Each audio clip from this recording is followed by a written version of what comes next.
안녕하세요. 6월 20일 월요일 아침 말씀 묵상입니다. 오늘도 하나님의 말씀 앞에 나오신 성도님들을 주님의 이름으로 축복합니다. 오늘 우리에게 주신 하나님의 말씀 붙들고 힘있게 그리스도인의 삶을 사시기를 바라며 함께 말씀 보시겠습니다. 오늘 우리에게 주신 하나님의 말씀은 사무엘상 27장 1절에서 28장 2절의 말씀입니다. 제가 읽어드리겠습니다. 다윗이 그 마음에 생각하기를 내가 후일에는 사울의 손에 붙잡히리니 블레셋 사람들의 땅으로 피하여 들어가는 것이 좋으리로다.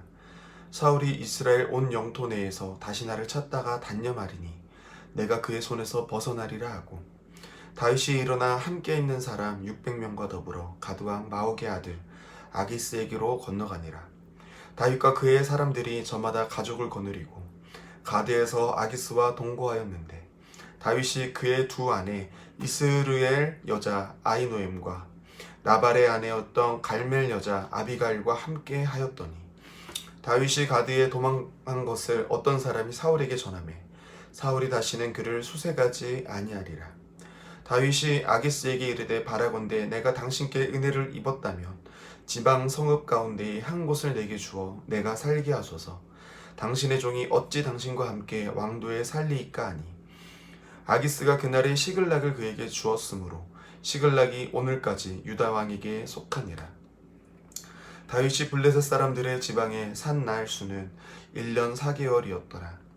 다윗과 그의 사람들이 올라가서 구슬 사람과 기르스 사람과 아멜렉 사람을 침노하였으니 그들은 옛적부터 술과 애굽 땅으로 지나가는 지방의 주민이라.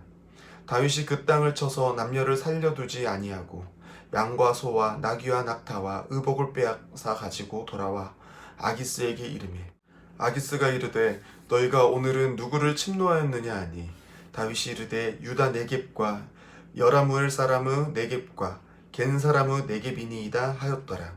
다윗이 그 남녀를 살려서 가드로 데려가지 아니한 것은 그의 생각에 그들이 우리에게 대하여 이르기를 다윗이 행한 일이 이러하니라 하여 블레셋 사람들의 지방에 거주하는 동안에 이같이 행하는 습관이 있었다 할까 두려워함이었더라. 아기스가 다윗을 믿고 말하기를 다윗이 자기 백성 이스라엘에게 심히 미움을 받게 되었으니 그는 영원히 내 부하가 되리이라 생각하니라. 그때에 블레셋 사람들이 이스라엘과 싸우려고 군대를 모집한지라. 아기스가 다윗에게 이르되 너는 밝히 알라. 너와 내 사람들이 나와 함께 나가서 군대에 참가할 것이니라. 다윗이 아기스에게 이르되 그러면 당신의 종이 행할 바를 아시나이다 하니, 아기스가 다윗에게 이르되 그러면 내가 너를 영원히 내 머리 지키는 자로 삼으리라 하니라. 아멘. 오늘 함께 읽으신 본문은 다윗이 이스라엘을 떠나 블레셋으로 망명하는 이야기가 나옵니다. 다윗은 사울의 계속되는 위협으로 인해 매우 고단한 삶을 살았습니다. 이스라엘 땅 어디에 가든지 다윗의 위치가 사울에게 보고가 들어갔습니다. 그러면 사울은 다윗을 죽이러 움직입니다. 하나님께서 이스라엘 왕에게 맡기신 가나안 족속과의 싸움에 열을 내는 것이 아니라 자신의 왕위를 위협하는 다윗을 죽이는데 열을 내고 있는 사울입니다. 다윗은 지금까지 사울을 하나님이 세우신 왕으로 여겼기 때문에 사울과 싸우려 하지 않고 사울이 쫓아올 때마다 그곳을 피해 도망갔었습니다. 그런데 그게 한두 번이 아니라는 게 문제입니다. 다윗은 계속되는 이러한 광야 생활로 인해서 지금 몸이 그리고 육신이 지쳐갔다는 것입니다. 어디라도 정착해야 가정도 제대로 꾸릴 수 있고 뭐라도 할 수 있습니다. 세상에서는 계속해서 떠도는 삶에 무엇을 담기기 힘듭니다. 지금 다윗이 이렇게 한 군데에 정착하지 못하고 계속해서 떠돌다 보니 자신의 인생이 헛되어 보이고 육신이 점점 지쳐갔다는 겁니다. 육신이 지쳐가는데 문제는 그것만으로 끝이 아닙니다. 결국 영과 육이 묶여있는 사람은 결국 몸에 영향을 받는다는 겁니다. 어떤 고난에도 멋지게 하나님만을 의지하고 순종했던 다윗도 결국 오늘 본문을 보면 시험에 들었다고 하고 있습니다. 그래서 결국 어떻게 하고 있습니까? 블레셋으로 망명하기를 결심하는 다윗을 볼 수 있습니다. 다윗이 이런 선택을 하게 된 이유를 오늘 본문 1절에는 이렇게 이야기를 해주고 있습니다. 다윗이 그 마음에 생각하기를 어떤 생각을 품고 사느냐가 그 사람의 행동과 판단을 결정합니다.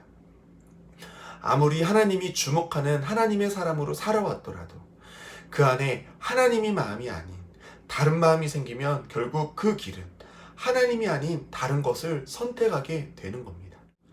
그래서 우리는 지금까지에 만족하지 말고 계속해서 우리 마음에 하나님의 말씀이 새겨지기 위해 노력해야 합니다.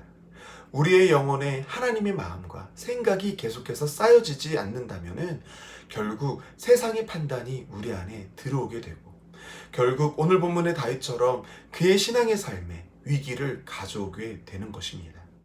사무엘상 27장을 살펴보면 다윗이 말씀을 찾거나 하나님께 묻는 기도를 했다는 내용이 하나도 없습니다.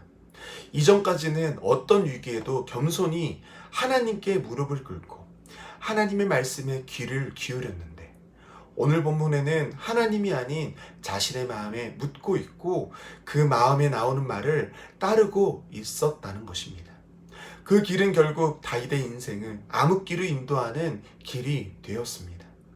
하나님의 사람은 아무리 세상에서 잘 되어도 하나님을 떠나면 결국 아무 의미도 없다는 겁니다. 블레셋으로 망령한 다윗의 삶은 마치 잘 풀린 것 같았습니다. 7절의 말씀을 보면 다윗은 1년 4개월 동안 블레셋 땅에서 이전에 사울에게 7절의 말씀을 보면 다윗은 1년 4개월 동안 블레셋 땅에서 이전에 사울에게 도망했던 것과는 다른 안정된 삶을 보냈다고 합니다. 도망가지 않아도 되고 죽음의 위기를 겪지 않아도 되니 얼마나 그의 삶이 행복했을까요? 자신의 선택이 옳게 보였지 않았을까요?